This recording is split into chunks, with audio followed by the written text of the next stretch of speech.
Our planet is a lonely speck in the great cosmic darkness.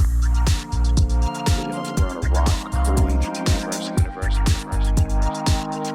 Planet as an organic spaceship.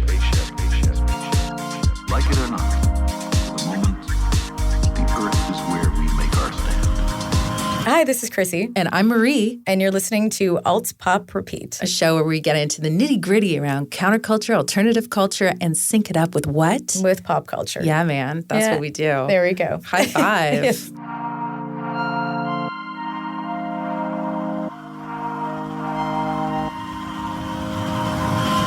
Hey, Chrissy, what's up? It's a cool show today. We're going to be talking with our guest, Jordan Alexander. Yes. Yeah. Known for being on Gossip Girl, the reboot of Gossip Girl. She's also Canadian. What? Yeah. What?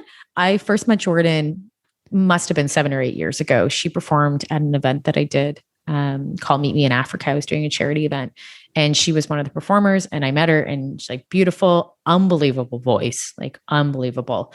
I never knew she acted until recently. Obviously, she's in Gossip Girl. But yeah, and then now she's an amazing actress and she's doing wonderful things. And I think she just did a campaign for Holt Renfrew. She's been in fashion magazine. She's been in tons of stuff. She's blowing up. So really proud of her and being straight out of Toronto and one Toronto girl, like, well done. Well done, Jordan. Well done. Yeah, she's doing great. And so it's nice we got to sit down with her. Obviously, we do an interview with her. But today's topic is a really special topic because unlike some of the other topics that we talk about on Alt Pop, this is, I'll say it's not sensitive, but it's humans. We're talking about an entire counterculture of individuals that have worked really hard to gain equality in the mainstream. And the fight still is going on today. We're talking about LGBT community, particularly as it relates to counterculture and how it has turned into the mainstream. So it's a really interesting journey. So let's go talk to Jordan. And in the end, we sync it up.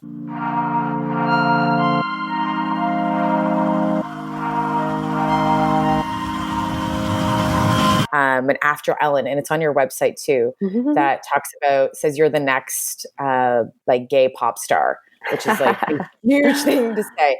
So if people don't know, After Ellen is a top lesbian pop culture site, website. So they named Jordan Alexander as the next gay pop star, which is a really awesome title to have. So can you tell us a little bit, like, why did you decide, first of all, to talk about, from non-binary with us, and what made you want to come out and say that, talking about being gay within your music and attachment? I mean, it kind of just happened, I got partnered really young in my estimation. My girlfriend and I got together, my ex-girlfriend and I got together when I was like 18, 19. And so then we moved to Toronto together and I started doing music. And it was just kind of one of those things that I, A, really had no desire to try and hide it. And B, I couldn't. I was in like a very committed long-term relationship. Her and I lived together. We ended up living together for like 7 years. So it was kind of just it was just there. It was just part of me.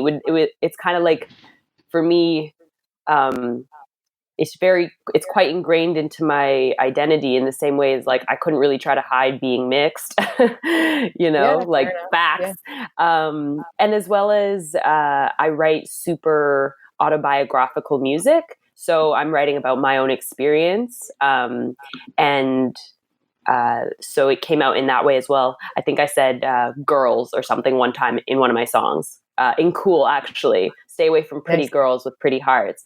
So that's probably a dead giveaway also. But as well as I love the queer community. I think that it's such a unique, wonderful thing to be a part of. and yeah, so there's also that. Like, I really don't mind being associated, like on top. Yeah, and obviously it makes sense because some artists decide to talk about it and some don't, because you get tons of artists that will come out and say that they're openly gay, which is amazing, but then some decide not to do it off the top of their career, right? They end up doing it later on and talking about it. So I love that when you start your music career that you're obviously pushing that forward as part of it, because it's totally transparent to who you are. Is that now when we look at it, is that the reason why you maybe decided to do it, because of acceptance?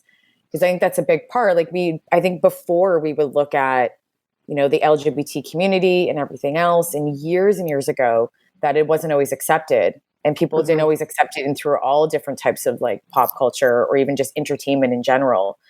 And I would imagine that some artists probably feel a little bit more comfortable coming out because you have things like Billboard Pride, and you have all these outlets now and this huge music LGBT community that's really pushing it forward.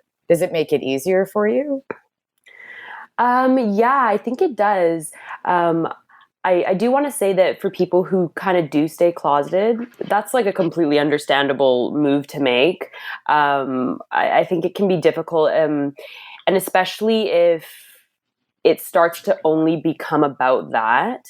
I think that I don't think anyone really wants to be so one-dimensional. You know what I mean? Like, it's not gay marriage, like it's just marriage. You know what I mean? But there's that like microscope on that specific aspect.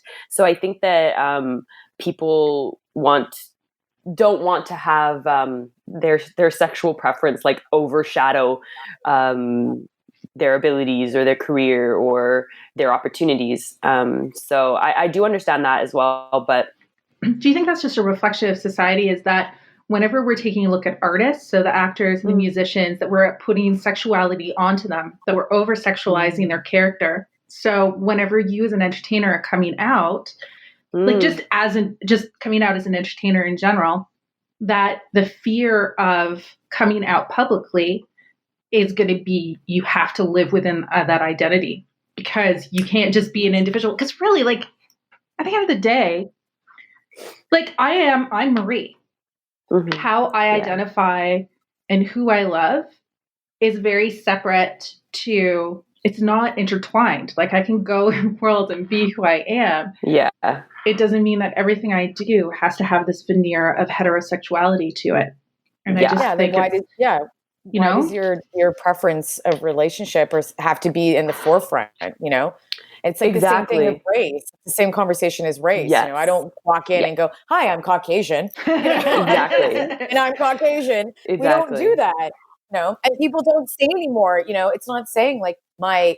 I should say I do use my gay best friend still, and that's a term. But even at that moment, sometimes I go, "Whoa." I shouldn't just associate one of my best friends just because it's gay. So I looked at my connection to those words and stopped, even though sometimes I say it still, but I really shouldn't have to tag on. It's like saying, my Chinese friend, like my black friend, like it doesn't really matter anymore. So we have to check ourselves sometimes, I think, when it comes to that. But not everybody's in that realm or thinking anymore. So is it identifying as a performer and feeling fear of coming out because your sexuality it overshadows? Then do you think it's more of a generational thing? Like, is that something typically older generations are less likely to come out versus publicly, I'll say, versus younger generations? Yeah, I think there's definitely evidence for that, for sure. I think people are a lot more loose with it. They just are kind of like, yeah, this is what it is. And there's also a lot more representation, like King Princess, Troye Sivan, Sam Smith, Halsey, Orville Peck. So yes, love him. Lauren, I don't know how to say her last name, but Lauren from Fifth Harmony, as well, came as by. And it's kind of like, yeah, I don't know. For me, it's the same thing. I find that the way I relate to other people to be very secondary in my experience. I'm like, I am who I am. And then if I'm relating to other people, then that's like another thing. It's not really, yeah. So because in quarantine times, like nothing's going on. So then what am I now? What do we call me now? Right. It's like, Yeah. That's a good point. And that's the challenge. We're seeing this shift now from, and I should ask this question. When do you think the shift started? Because I think that over time we've seen different waves of LGBT rights and things like that over years. When did you feel that shift stopped, or started? Because I feel that there is a time where, and maybe it was 10 years ago, maybe it was the Caitlyn Jenner thing. I don't know. I feel that there was a real hard shift at one point.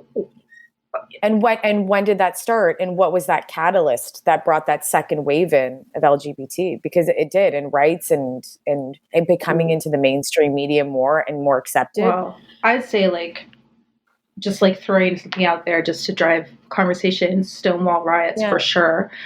Yeah. Because there's something that was the first time that a protest and an atrocity, it all came together in one, and people had a choice in that moment to say this is right or this is wrong. It was in their faces. In Toronto, we had the bathhouse raids.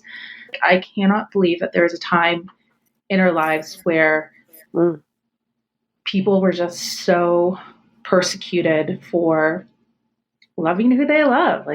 yeah, but those something are so benign. something seemingly. so benign, but it's, I would put those out as turning points.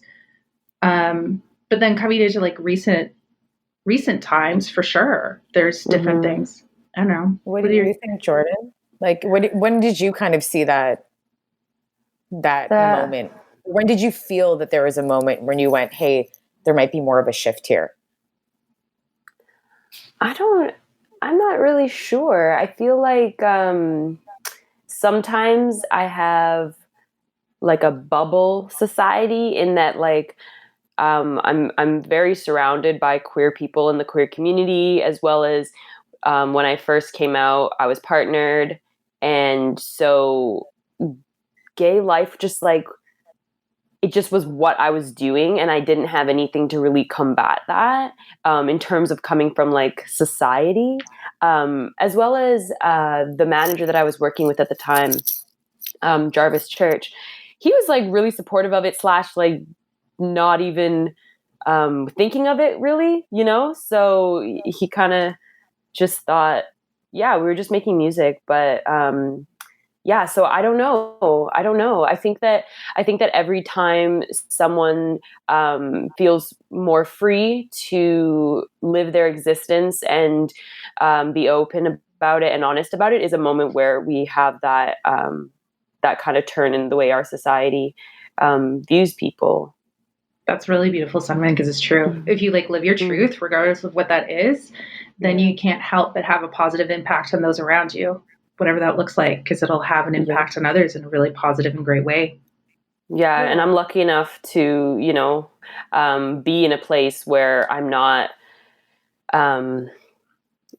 really feeling that oppression. Some people have a lot of oppression within their families. Some people have a lot of oppression in geographically, wherever they are. So yeah, I don't personally feel super affected by it, but yeah, I recognize the work that everyone's doing, and I super appreciate it. In it kind of just when I see representation of queer characters on TV, in Sacred Lies, Juliette Lewis's character, she plays kind of a gender non-conforming person whose love interest is female, played by Kimiko Glenn.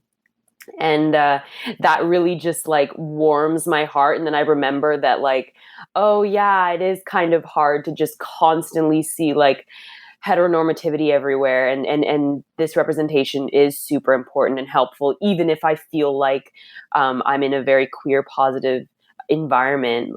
That is still a huge deal. So I can only imagine for someone who's not, how big a deal that would be. Do you feel that there's a bigger responsibility with that in mind for you to live more out loud? I'm not sure. I think that this is something that I do kind of think about a lot. I will always be supportive of the queer community and of myself and like living freely. Yeah, I don't, I feel like, I don't know. I don't know what else.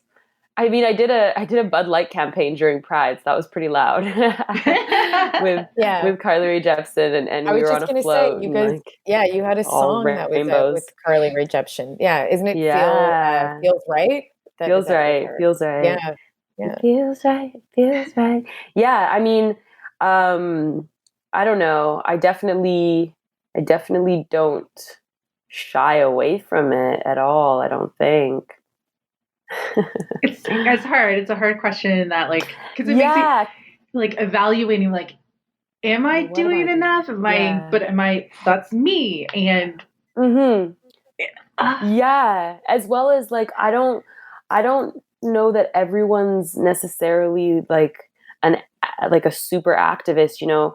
I was talking with my friend the other day and um they're just definitely one of those people who's like at the front lines and like pushing progress forward, and has a lot of really good ideas about how to do that and how to execute that. And I feel like there are certain people who are really good at that, and that's their skill and their talent. And I don't know that I have that ability. So I would defer to people who are really engaged in that and good at it. But you know, I try my best. I speak up. I go to Pride. I let people know. I always, you know, in terms of like homophobia or transphobia and things like that, like that would never. That's not allowed to exist around me or on my pages or anything like that. So I think that creating a safe space is something that I definitely like to do, where people feel welcomed and free to be themselves.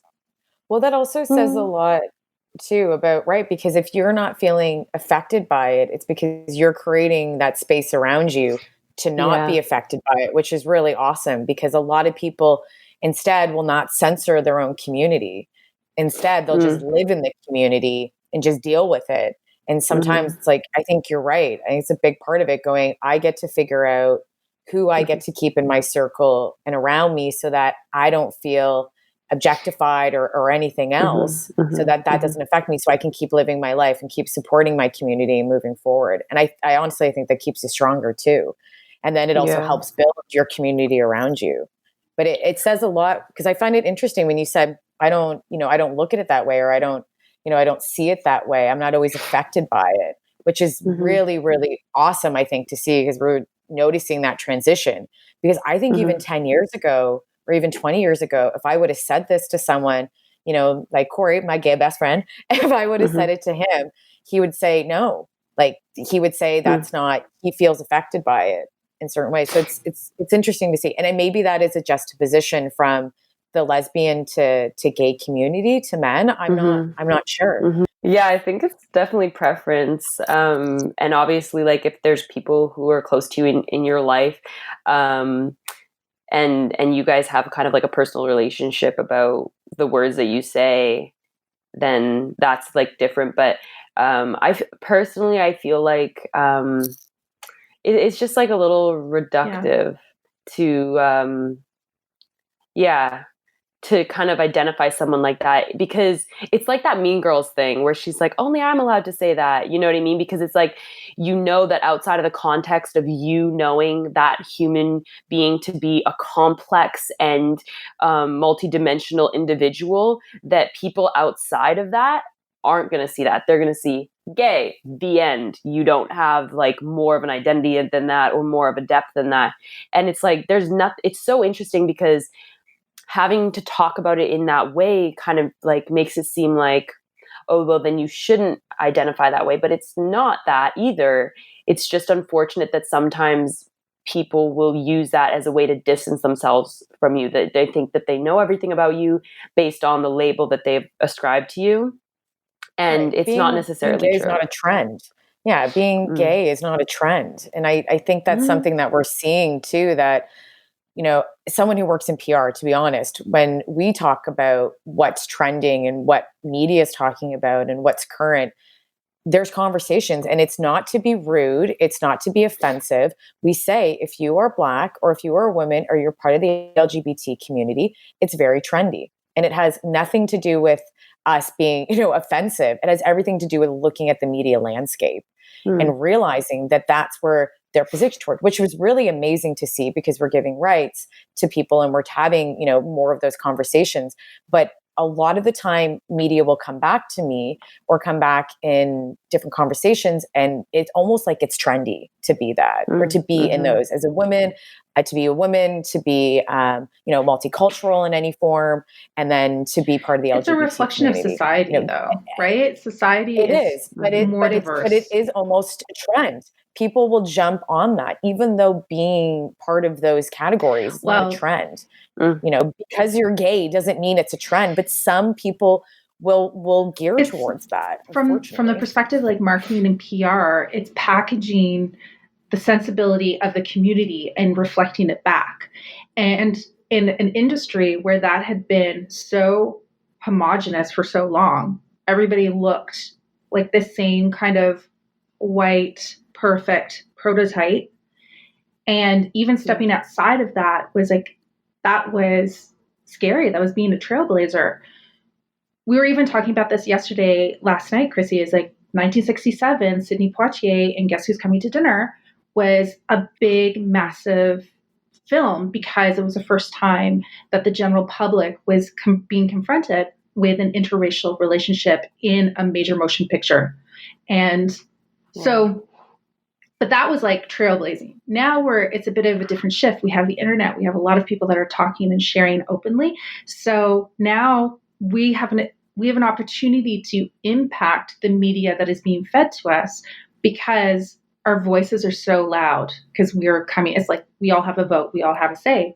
So we remember when Orange is the New Black came out and everybody's minds were blown. They were like, it is a predominantly, if not exclusively, all-female cast. They're barely wearing any makeup. And it's a really good show. And you're like, dude, it's a character-driven show. Of course it's good. Like, just because it's a group of women, it's a women ensemble, does not diminish the value of it. But we're still like, these are still like new things that are coming into our consciousness. Diversity being played back from that, being a part of those conversations with brands.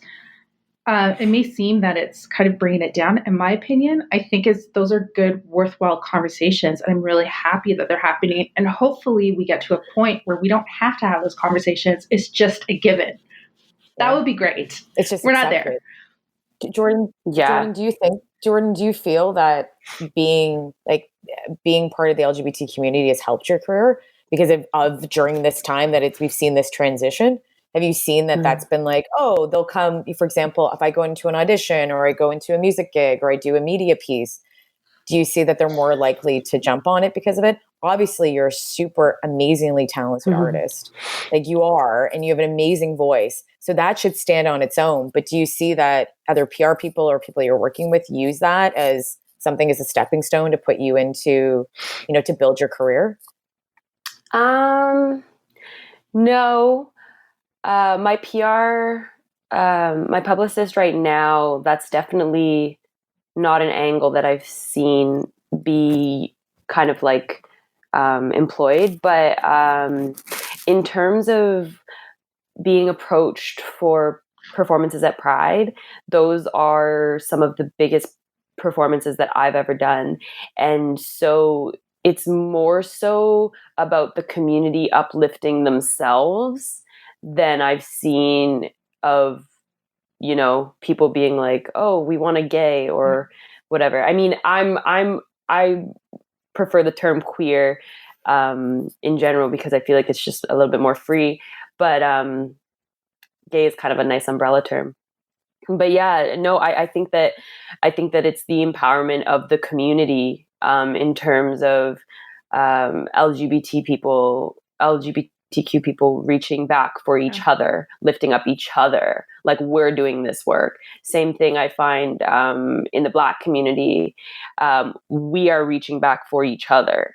we're building each other up. We're making up for the inequality that exists, and we're leveling that playing field. That's awesome. But that's I like to A, good response, and B, honestly, it's true, because I think in different contexts you see people use it in different ways, right? They'll use, it's using the LGBT flag, saying, well, let me build my career off that, instead of like really standing on what's important is the craft. Yeah. And keep in mind, like when we're having like our conversations, we're definitely like looking to be like, educate us, like call us out. If we say something that is like off, you tell us, because that is the sort of, we want to have that freedom. We want to challenge these conversations that might be difficult, that people might shy away from because they're afraid of saying the wrong thing. My world, I say, I would rather say the wrong thing and then be set on the right path than to hold on to a wrong belief, So it's so I also like want to say thank you so much for specifying that you prefer the term queer, because identity is a huge piece of it, and there's so many facets. How important do you think is identification within the LGBTQ plus community? I think it's important, and I do just want to say, like in terms of education or putting yourself in like a learning mindset, I would say that the most important thing that I've found is if I don't live that experience, my opinions about it just don't matter. You know what I mean? Like, I don't live a trans experience, so I'm not like, oh, well, that doesn't bother me, so I don't know why, you know what I mean? And I think that that's kind of the place that people come from, and it's difficult because it's very nuanced. Yes, we are all people, but because of the way our society is set up with systematic oppression, different people experience very, very different things. And it's like, if you're not thinking about it enough, it's very easy to think that you could understand someone else's experience, but it's so nuanced and it's so deep that you really can't. And that's why I think representation is important, and representation that shows a really nuanced and complex projection of these experiences, because people think, due to the fact that usually these minority characters are presented in a way that's really flat, and it's just one thing. And so people are like, oh, I get that. And it's like, no, there's so much. It's so deep. But in terms of identification, I mean, it's deep. It's very nuanced, because part of me is kind of like, identification for me is for other people to say, oh, that's what you are. But then it's also for me to make a statement about who I am or who I'm not. You know what I mean? So it's in terms of basically everything we're talking about right now, there's so much nuance. It's not just, oh, it's this or it's this. Like in terms of using slurs, it's not necessarily black and white. In some cases, people feel, or they have a relationship to the word, or if they reclaimed the word. And so it's really like a case by case basis, and very, very nuanced, for sure. Is there a time, do you think that there is, because it's such a nuanced world, that we only as a population have the ability to kind of learn and grasp one piece of it at a time? Yeah, I feel like it's unfortunate the way that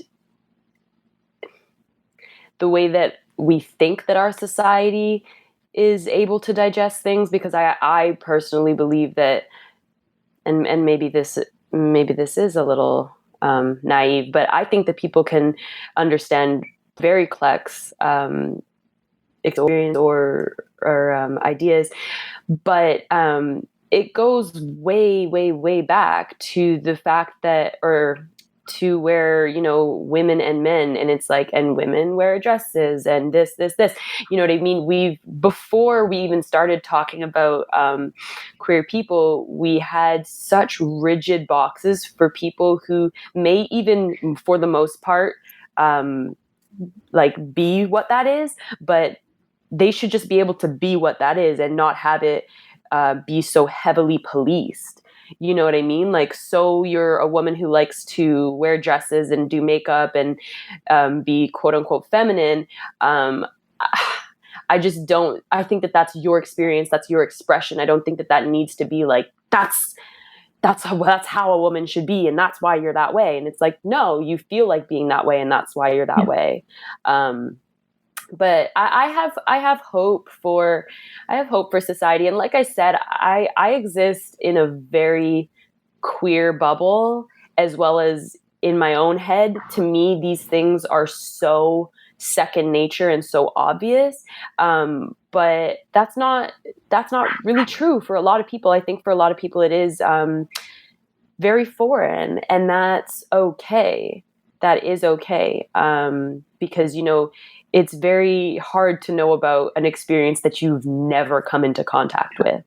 I find that with myself all the time.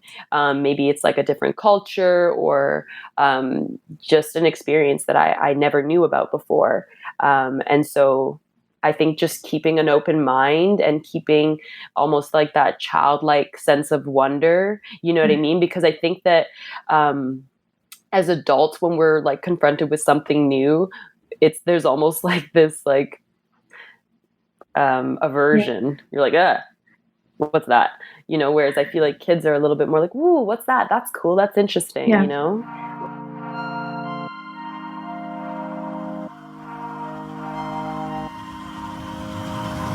Going back in time, even if you're in ancient Greece, you have male historical figures from Socrates to Hadrian and everybody in between who had some sort of description as being either gay or bisexual. And there was nothing taboo about it. It was a very normal part of life. And then once we got into the Abrahamic religions, then law and church started to establish sodomy as transgressions against divine law, or that it was a crime against nature. And that's when we started seeing like a division and a shift, and people being ostracized for, again, just who they are. So how that has affected us historically, I think is particularly interesting. Well, we forget about it as well. I think that we don't really reference history that much when it comes into how many different cultures and civilizations, you know, were LGBTQ. We don't really talk about it. So I think that it's a really valid point that you brought that up, because it was part of many different civilizations before it was, you know, it wasn't allowed to be here, right? It was against the law at one point in time. So, you know, we're shifting now, which is really wonderful. You know, even in Canada and the United States and pre-colonized North America and around the world, would say that many Indigenous people had concepts of two spirits, or like other terms that really embodied what it meant to be a part of LGBT. The idea is like, here's the fun thing that I think about when we're dealing with counterculture topics. There is a period where it wasn't a part of counterculture. It just was something that people were like, okay, this is it. This is a part of life. Then somewhere along the way, people defined it and said that it was no longer cool, but this has to be punishable, whether it was weed, punishable by law, homosexuality, punishable by law. And then that started to change people's attitudes in the mainstream. And then now what ended up happening is people having to fight for the right to repeal all of that conditioning. So it wasn't really a counterculture until it became a counterculture. Does that make any sense? Yeah. You know, and that's a part where I think it's kind of a really interesting concept, because, you know, for some people, they just don't recognize it at all. And I think that's really unfortunate. It's a condition of being in a heteronormative society that is patriarchal in nature. So that the systems by which we all live our lives were established by a select few of individuals that fit a certain paradigm. So generally it was like in North America, it was rules and laws that were created by white hetero, like cis male. Exactly. And so whenever those laws were being created, they were created based upon their conditioning, whether it was because the church told them that sodomy is a divine transgression, or if or their own, oppressive upbringings, whatever it was, they created rules that also affected women, anybody who was a part of the queer community, and then obviously anybody who was of a different ethnicity or race, including if you were indigenous. I put them in a separate group because they had their own ball of shit that they had to deal with, unfortunately, because of colonization. And so we as humans over the years, we had to adapt. And that was no exception for members of the queer community. In fact, if you really think about the threat to heteronormative patriarchal society, the biggest threat to that is going to be non-binary and trans individuals, because they completely don't embody anything that is defined by those structures. And that's like the whole point of this, saying that, we're trying to take a look at a lens of an entire counterculture of individuals, which truthfully should have never been a counterculture to begin with. This is like the classic, like it should have never been a counterculture to begin with. It should have just have always been accepted, and we shouldn't have been assholes. And, politicized facts. And politicized people's sexuality. I mean, that just is such, and then it invites the world to try and pry into the bedrooms. Like, it's nobody's, no one has the right to know what goes on in other people's relationships when they're a positive relationship and healthy. And nobody has the right to invade somebody's privacy that way. And that was like a famous saying by Pierre Elliott Trudeau, which was a former Canadian prime minister. And he had a very famous saying because he got rid of the laws against saying that homosexuality is illegal in Canada. He nixed that. He got rid of it. But part of the famous saying was that, the government of Canada has no business in the bedrooms of Canadians. Yep. And that's true. And it culturally too, if we want to go back to culturally in the history, I mean, you're taking a look at in Japan, and you had the Shudo of the Nanshoku, and they've been documented for over 1,000 years. And some had connections to Buddhist monastic life and the samurai tradition. And this was a same-sex love culture that gave rise to strong traditions of painting and literature. It was all about celebrating these relationships. And then, of course, in Thailand, I mean, we all know the quote unquote ladyboys have been a feature of Thai society for like centuries. And that quite often, anybody who is trans is most commonly treated in Thai culture as a third gender. So this is like, when we're looking at this, we're looking at the counterculture mostly from the lens of a Western point of view. But this is, for anybody who's listening and it's news to you, you can't choose whether or not you are a member of the LGBT community. This is just who you are. And it hasn't been a secret. So the fact that there's individuals who have to live in fear every day and kind of hide parts of themselves so that they can move through this world successfully, this is a relatively recent, quote unquote, oppression of individuals that we're starting to roll back. And it's not everywhere. And in fact, it's pretty horrendous everywhere. But if we go back to culture, what would be a fun place to start? Maybe movies. I was going to go to TV shows. Go for it. But if you want to go movies, we can do that too. We can go to movies. Okay, let's go to movies. Okay. Well, what movies are you thinking? I was thinking specifically, there's one of the first films, The Best Man, was in 1964, was a character played by Shelley Berman and is accused of being homosexual. It's the first American film to use the word homosexual. Really? Tell me more. That's it. Brock Peters played one of the first expressly homosexual characters in American film in The Pawnbroker in 1964. So there's always been some sort of like, they've alluded to people's sexuality. They've quite often in film and television, they have made references to by way of mannerisms or costuming to infer that a character might not necessarily be straight. And I think Lawrence of Arabia is also really interesting. It's 1962, where they depicted that the main character is implied to be gay, and also implies that he was having a relationship with two men, but it wasn't explicitly said. But The Best Man, 1964, was the first time that the term homosexuality was used in a film. Oh, Hollywood film. There you go. the other movie is, do you remember this movie? It's Pat. That was a Saturday Night Live sketch. Oh, they turned it into a movie? I remember that. Yeah, Jay Foley's in it. Jay Foley plays Pat's partner named Chris. Yeah. It's Pat.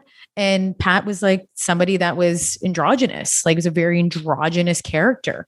And so you weren't sure if Pat was a male or a woman. I would say the piece that was the part that's problematic about that film is that it's centered around everyone trying to figure out what this person was. Oh, I agree. Does it really matter? Like, why is the joke there androgyny? Well, that's the part I was just like, I don't agree. Like, I agree that, but it is a conversation that people were having before. It doesn't mean that it's a joke, but there's a lot of pop culture examples that are there that started the conversations. It just doesn't mean they were always positive. They may not age well. 94 was one of my favorite films. Was The Adventures of Priscilla, Queen of the Desert. Ooh, that sounds good. They turned into a musical, Priscilla, Queen of the Desert. 96, Birdcage.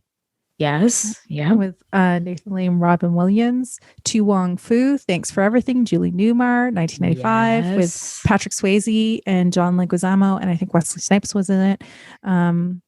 There's like, again, like the 90s were, we've talked about this in our episode where we're talking about the golden age of hip hop, and we're talking about how the 90s were such a pivotal point because culturally speaking, it was a period where we're kind of trying everything on for size and trying to love everybody. And RuPaul was in the mainstream. Like all of this stuff was like, the 90s was like this Technicolor confetti explosion of just progressive frames of thought. First time in history. At that level, it was kind of like disco. Yeah, it's like disco was loaded into the confetti cannon of life and then just shot like confetti, like multicolored confetti of love like and acceptance everywhere. Yeah, it was like glitter and sparkles. It was, everything was in it. Yeah. And the 90s were dope from that perspective. Like 90s were dope, like no lie. I think the 90s were the best time to be alive in, but well, it's because we're biased because we grew up in the 90s and the 2000s. Yeah, but I know people that grew up in the 70s and they don't feel exactly the same way. Only because it's just the 90s were dope. The end. Full stop. Cut. Print. End of episode. I'm done. Nothing left for me to say here. The 90s were the best. I want to bring up. I'm going to skip to TV shows now. We're going to get film and TV. Everything picture related. So 2010, MTV did a reality dating show, and it was the 7th season of called Are You the One? And it featured 20 sexually fluid people from all different genders and identities. And they lived apparently on a tropical island, and then they would match them up. I have a clip I'm going to pop it into. But apparently it was like wildly entertaining and insightful. They said based on like queer and trans people, like how to find love, and they were finding love. And so instead of reality shows generally are pretty problematic and like heterosexual, like fantasies, and they don't really discuss anything around like transphobia and like hypermasculinity and sexualized racism. But apparently this show was on the 7th season discusses all of this. So it was really progressive in 2010. And I'm not surprised, like MTV, like you're always on top of it, just the way you are. But yeah, and so we'll pop in a clip here of that.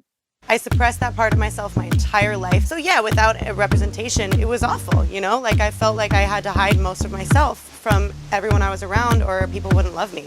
Part of the biggest motivation of why I've put myself out there is because growing up, I didn't see anyone like myself. I believe that popular media is what influences culture the most. And so it's like, instead of fighting the system, why don't you work the system to your advantage?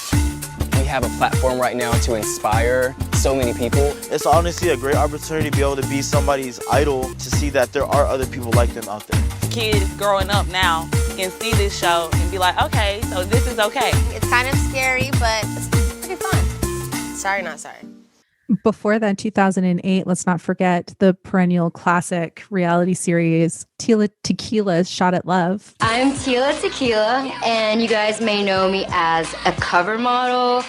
You may have drooled over my hot music videos, or you could even be one of my 2 million friends online. But what you don't know about me is that I am bisexual. Bisexual. Oh, right. I forgot about that. Yeah. That was a good show. I did was watch that for a moment. Was probably one of the first dating shows that featured a bisexual, the opportunity. I think that was the first TV show. With entertainment, film, and television both. Back in the day, we're talking like pre-Stonewall riots. Yeah. Before 1969. Anybody who was really producing films that were really had some degree as a sensitive depiction of members of the queer community was coming from Andy Warhol or really anybody who was underground. And then when we're going into the 80s, like 1986, RuPaul had Star Booty. It was like a film. It is very, very It's a great name. Star Booty. Love it. Yeah, it's kind of like it is a bop, I guess, if you watch it. It's a very early form of like RuPaul, but it's very campy and it's very over the top. And I just remember like there was a lot of dicks in it, but I mean, it is what it is. I love RuPaul. RuPaul can do no wrong in my mind. 1991, World of Wonder presents, WOW Presents, which is a gay production studio based out of Los Angeles. And 1991, they were formed. So there's like this whole like undercurrent, but like when did that shift happen? Like when did we start getting that mainstream content? How did that happen? That's the question. I would imagine, I think it happens in all different places. It was happening in film and television, music videos. Obviously people from the LGBT community are everywhere. So and you're going to be surrounded by tons of people. And I would imagine that, in West Hollywood, a very predominant gay area. So then you're getting a lot of culture and a lot of people mixing and your people are being introduced to it and learning more and having fun with it. And, I'm imagining that's coming in multiple different ways, and you're getting tons of different influence. I don't think there's like one moment. There's so many moments. Like we're going to miss so many of these. Like we talked about Pride maybe being one of them. I think that's the international. We spoke about this before we started recording, but yeah, I would say Pride is for sure internationally the largest sink that we could get into, the biggest sink we could get into. Because as Pride start happening from city to city to country, things start to open up, and that mentality of accepting people within the LGBT community and that it just being part of a life, starts to grow. So I would say Pride is that, but I don't know within, and that's a pop culture thing too. I would for sure say that it's a pop culture thing. Pride is, yeah, right. Well, but outside of that, film, television, literature, I think there's just multiple moments that it ended up happening, and then people just started to accepting it. And as people became, rules and laws and regulations started to relax, thankfully, then it just became what it was. Yes, I think where it happened was before June 28th, 1969, which is why June is Pride Month. There was the Stonewall riots. Yes, for sure. That's a historical movement, though. So before that, any Pride, quote unquote, Pride parades that happen, because this again, like when you get to the last weekend of June, that's typically whenever the Pride parades are, because you're marking the very first Pride parade that happened in 1970, a year after the riots, on the anniversary of it, which marked the beginning of unashamed, open, free gay pride protests. Before that, it was known, your protests or the protests that were a part of the community were known as gay liberation movements. And quite often they were done in silent, and there was dress codes and there were rules and that were associated with it. And so whenever the protests were happening in support of gay liberation, they were very quiet. They didn't want to rustle, tussle, cause anybody to get their feathers up and upset anybody.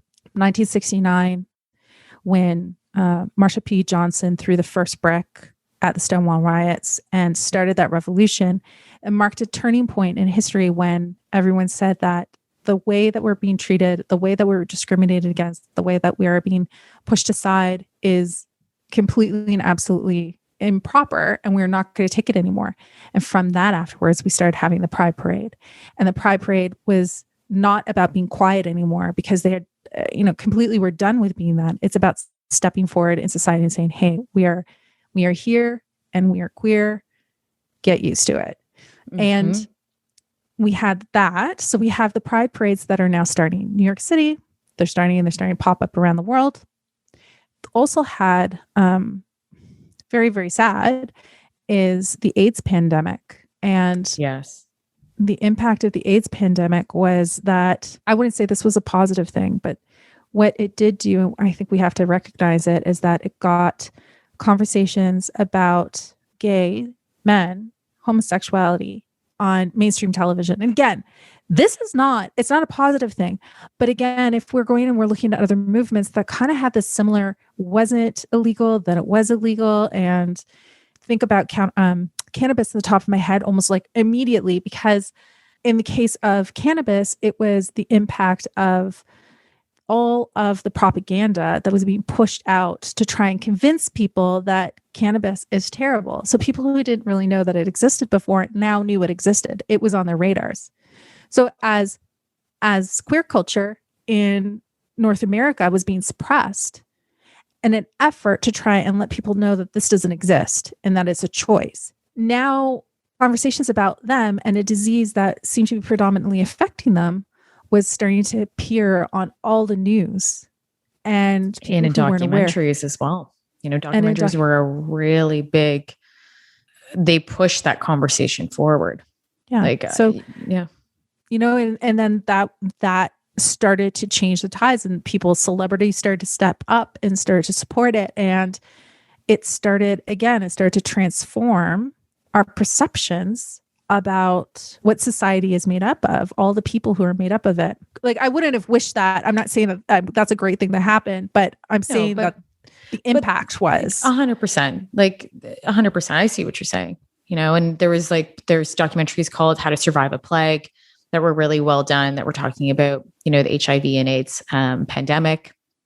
Along with then, even outside of that, you get other companies that were jumping on board. You got Mac. Like Mac was a big one with Viva Glam, right?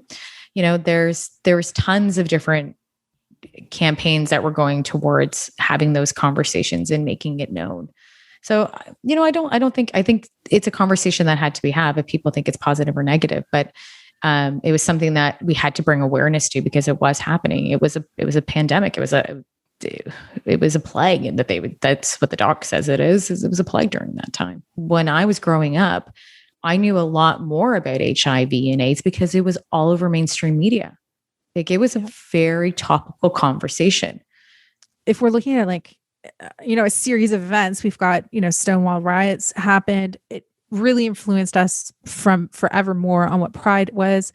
Then we have a horrible pandemic that comes out and affects individuals. And we're talking about that's out in the news and people are talking about it. And then also, flipping around in here, you have disco music, which is disco music. You had the Village People. Village People. Love them. Love them. And the disco music was a culture that allowed a safe space that was inclusive. Yes. To both anybody who is outside of the mainstream. Like, it was a haven for everybody who was in the counterculture. Yeah, Studio 54. You could go in New York at Studio 54. It didn't matter who you were or who you loved, and you could go there and have a blast. And people would go to Studio 54 for that culture. They wanted it. They were, seeking it. I wish Studio 54 was still around as a nightclub. I'm sure died. No, it's a theater now. They turned it into a theater, back into a theater, I believe. There'll be a moment. I'm like, I don't know. I don't think you can really there will probably be something esque of Studio 54 that will come out, but I don't think you'll ever really get the original Studio 54. Oh, you'll never get that, because that whole time was just a moment. I would have died to be in New York during that time. Totally. Yeah. And then we're going on 1973, American Psychiatric Association removed homosexuality from the official list of mental disorders. So there's these little things that keep happening over time. And then as people become more and more aware, and we have pop music, which I'm sure we'll chat about. Yeah. It starts to compound. So there's both there is the activism work that spawns pride. And then we have all of these other little pieces that are changing in the world and events that are happening in the world that's getting it on people's radar. So I think it's just a combination of things that made people look back at society and say, wow, heteronormativity is not the norm. Normal is a construct. And normal's overrated. So overrated. It's so silly. But it's like, even then, like the activism work that's still going on to this day, challenges if we really are quote unquote normal. Well, the other thing too is I'm not a fan of putting terms and people into boxes again. Like we're always consistently box. It's like, can't we just be people? Just be humans that live on this little rotating planet that we call Earth. That's a rock in space.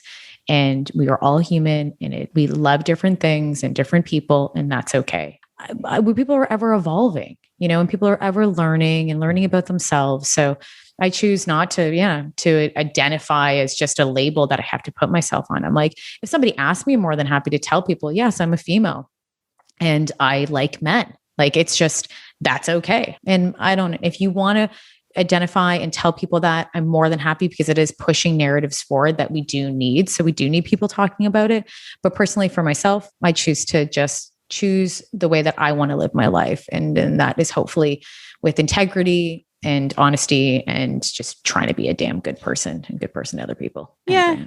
It's about the choice of naming pronouns is about normalizing that there are people out there. So if people do it, for sure. You're just like, you throw it up there, it might not necessarily be a major turning point for you. And that is also a very recent cultural shift. For sure. That hasn't really become a main part of our etiquette since Instagram actually provided the option to declare your pronouns as your bio information on the platform. And that happened, it happened in 2021 on Instagram. Can I roll into another sync too? Go for it. Music videos. I think it was around 2010. Harry Styles did a music video called Lights Up. And he released his music video on National Coming Out Day. And apparently it's like, I actually have never watched this video, but I'm going to watch it now after I see this. But when I read about it, it was saying that there were people that were like dancing half naked, and there were like, it was men and women. And it was one of those things for saying like, people were labeling it as a bisexual anthem. He's like the Justin Timberlake of that time, of this time. Can you imagine Justin Timberlake coming out and doing that in 2002? Like it would have totally different. Like even from 2002 to 2010 and even now, like there's just been such a cultural shift. And for someone, and he's a major pop star. So it says a lot about where we've gone in that form of pop culture too, within music. Yeah. Go back to the 80s, new wave music. Like that whole thing was all about gender bending. You had Annie Lennox, Boy George, and Grace Jones, and all of these figures that really like leaned into androgyny as a way to challenge the mainstream's perception on sexuality. And it was popularized by MTV. Like they were all into it. And there was this, I think they called it the gender bending second British music invasion. Like it was a whole thing. Yeah. So openly being like, I am gay, that is very recent. But then we've always had our gay icons. I mean, but the one question I have is why? I would say gay icons for sure, but not many male pop stars. And sorry, his music video was 2019. I had to look that up. It wasn't 2010. But there wasn't many gay icons that were pop singers. Like there has been, Elton but there hasn't John? been, I agree, but there hasn't been young gay pop stars.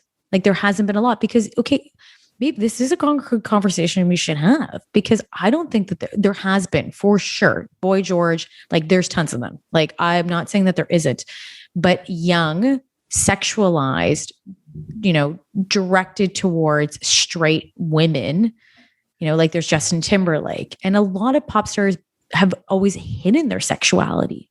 Yes. Lots of, but this is where I'm going towards. Now they can come out and say like, yes, I'm gay. Like Ricky Martin was the same thing forever. Like I love Ricky Martin. And forever when I was younger, people were like, he's gay. And it doesn't matter if he was, but I was like, no, he's not. I'm like, doesn't he like women? And then I found out later on he's bisexual, but he hid that for a very long time because he was such a sex icon to women. And that's probably where I'm going with that. There's not many pop artists that are males that are sex icons to women that come out and say that they are gay, because maybe back then, and I would imagine that people, the record labels and other things were like, don't do that. It's not going to sell because we got the women, and they don't want a gay icon. It could be possible, which is totally bullshit. But it's totally I could see that. I could see record labels doing that because they want women to, to sexualize them. Right. Well, so that's where I'm kind of going with that. I think I agree. There's tons of it's gay. God, Elton John's just bloody brilliant. Yeah. And, Elton John, David Bowie was a sex icon, even Iggy Pop. These are infamous individuals that they were huge pop celebrities, punk celebrities that were notorious. There was no secret that they were bisexual. So maybe there was a time that, earlier in the 60s, 70s, and 80s. And then once we started getting into the 90s, it's like, all right, let's not talk about your sexuality. I think it's an interesting, shift that we might have seen, because there was like pop icon, like pop 90s and 2000s was like heavy pop, like young pop. It was so implied. Britney Spears, Backstreet Boys, a whole 9 yards. Like maybe that was time they switched it because you're right. They thought that they weren't going to sell records. I would go so far as to say that implied sexuality, like what people were saying in the tabloids were one thing, but it was an implied sexuality, and that glam rock almost had a pass because they had such flamboyant, over the top looks that for sure it was a part of the performance of it. And I think that it gave them a pass because people weren't like, they're clearly gay. I mean, let's go back, because around the same time, you've got Liberace, probably one of the gayest performers of all time. I mean, just look at the man. You're like, you're clearly gay. And that's cool because he was opulent. But at the same time, people thought he was straight. So conversations and this is why like representation is so important in general. Oh yeah. Because in mainstream swaths media of individuals for sure. Is so important because again, swaths of individuals would take a look at these people and be like, I mean, here's the other thing. It's nobody's business. Nobody should have to declare who they love or why they love them. You should be able to keep that a secret. But I mean, as far as individuals that want to present that in the world, I agree with you that we don't really like what is happening now. Like Lil Nas X pole dancing his way down into hell. Yeah. As an openly gay pop star, male pop star. And also a Black male pop star. Yeah. Like it's he's burning the system down. Yes. And burning it down. I'm going to bring in another celebrity, Kristen Stewart. She did a whole thing on Saturday Night Live in 2017. She had this rant with like Donald Trump talking about how he was obsessed with her ex-boyfriend, Robert Patterson. I believe that's Robert Patterson. And she came out openly saying that she was queer. She mentions it on one of the most massive late night sketch comedies, TV shows you could possibly get. Like, I think that's amazing. And it's wonderful that we have celebrities that have changed that norm because they have decided to tell people outwardly who they love. And I think it's important. And I think I commend anyone who does that. And then one day later, he tweeted, "Everyone's asking me to speak more on Robert and Kristen, and I don't have time, except to say, Robert, drop her. She cheated on you, and she'll do it again." Okay, so to be fair, I don't think Donald Trump hated me. I think he's in love with my boyfriend. Because he also tweeted this. Miss Universe 2012 pageant will be airing live on NBC and Telemundo December 19th. Open invite. Stands for Robert Pattinson. So yeah, that's crazy, right? The president is not a huge fan of me. But that is so okay. And Donald, if you didn't like me then, you're really probably not gonna like me now because I'm hosting SNL and I'm like so gay, dude.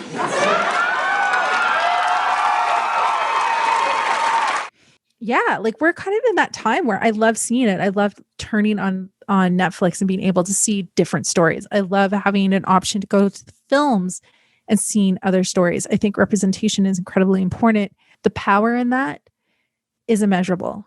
They is. don't feel like they're on the outside anymore. And that I think is like one of the most important things about mainstream culture, because it is a cultural product. It's creating allies. That's the other thing. Pop culture helps create allies because it's educating people about other cultures or about what other cultures' norms are, and like and who people are. Yeah. You know, Lady Gaga is another one. Like, she's obviously one of the major allies when she did that song "Born This Way." Yeah. Like that whole lyric, "Don't be a drag, just be a queen. No matter gay, straight, or bi, lesbian, transgender life, I'm on the right track and I was born to survive." Like, it's fucking huge. Yeah. Like, it's such a great song. I wonder what it's going to be like in the future, honestly. Hopefully free. Everybody's free and no one's buying chicken from Chick-fil-A. But but there's all these like little movements that were happening. And I think that, you know, the oppression of women and feminism also advocated for sexual liberty. But if you can't just have sexual freedom for women and not simultaneously advocate for sexual freedom or sexual liberty for all. We should give a lot of credit to Ellen, because she was one of the first sitcoms to be a lesbian on TV and it to be accepted and do very well. Special shout out to Scott Thompson from Kids in the Hall, who was out on television long before Ellen was, who was arguably, in my estimation, the first openly out gay comedian on television. But I do have something to say about Pride. Pride as an event, a month-long event that really ends on the end of the month with a parade celebrating, you know, continuing on the great tradition of Pride parades after the Stonewall riots. But there's parts to it that are not so great. And there's a commodification of Pride memorabilia. Oh my gosh. Every brand from Adidas, Nike to you name it have jumped on board. It's what some people would probably refer to as being pride washing. What happened as a political movement, a pretty tense political movement, is now moving into things where H&M is selling pride t-shirts and only donating maybe 10% of the profits back. This, like, one hand, you have corporations and manufacturers who have pride clothing and the rainbow flag is everywhere, and people are becoming very comfortable with this idea that, you know, same-sex and intersex, etc., relationships exist.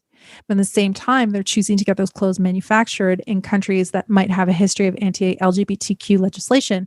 I think that there's something, whenever you're talking about, let's go to H&M for a second, is that it promotes this level of slacktivism where people can just have their very low barrier of entry.